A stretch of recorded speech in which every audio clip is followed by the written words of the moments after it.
So I switched from. Just wait right for that microphone. The best advice in one sentence that I think I ever got was from a former teacher of mine, and he said that when you're not practicing, someone else is. Meaning that, like, you know, you can, you can practice an hour a day, but somebody else is doing two. Bobby is currently completed his first year of doctoral studies.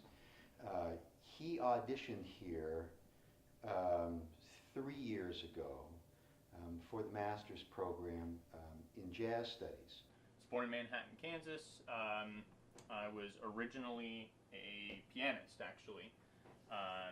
Also played viola in the youth orchestras. Didn't start bass until I was 14. And,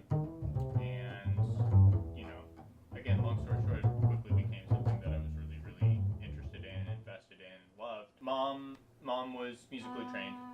She was a clarinetist for a long time. She doesn't play anymore. But my sister was taking piano lessons. And she was 7 and I was 5. And I remember hearing her in the other room. I remember hearing her playing chopsticks just for fun. Everybody plays chopsticks. And you start on G and F, da da da da da da da, you play the thing. And she started on the wrong notes, and I could hear that. This is when my mom discovered that I had perfect pitch. During his audition at UNL, he played unaccompanied Bach at the same pitch of the cello, which is now somewhat common, but he played it somewhat common for graduate school work, less common for undergraduate. Although at the highest level, that's there's some young bass players who are playing it quite well. So, but he played very, very well. It was very clean. Bobby's hard work and dedication in double bass in such a short time is quite an accomplishment. Didn't really take it seriously until my freshman year of college. And I still remember my teacher. I played for him on our first lesson, and he, was kind of got this pensive look on his face when he was getting ready to give a comment. And he said, sounds like you have a lot of really good ideas, but you have no facility to execute them. I said, I think you're right about that. He said, okay, let's start from the very beginning. And slowly but surely, I started to tie together what I had learned in my classical training as a pianist and a violist, and then also throwing jazz into the mix. So I started playing in the high school jazz band. I had finished playing in the youth orchestra on viola and decided I didn't want to play anymore, and then realized, oh, they need bassists. And that was when I really was like, oh yeah, the orchestra is really what does it for me.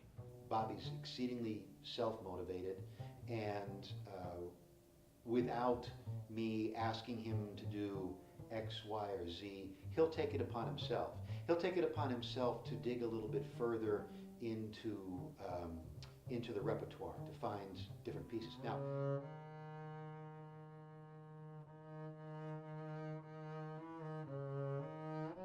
how you learn. We all learn from our mistakes, so you do something wrong, and somebody might kindly tell you that you shouldn't be doing that, and somebody might tell you not so kindly that you shouldn't be doing that. But then you take that to heart and you figured out what went wrong, and then you can learn from that mistake.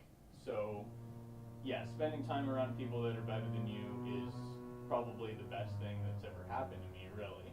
The combination of perfect pitch as well as limitless ambition has provided Bobby with many options as a musician. I asked Bobby about his ultimate goal as a musician. It's really hard to pick. If I had to pick one thing to do professionally for the rest of my life, professional musician. Definitely. I don't know, there's something really, really gratifying musically, spiritually, about playing in a really good orchestra with a section of 8 bass players that all know how to play in tune with each other very well. The section blends well, everybody is hitting and firing on all cylinders.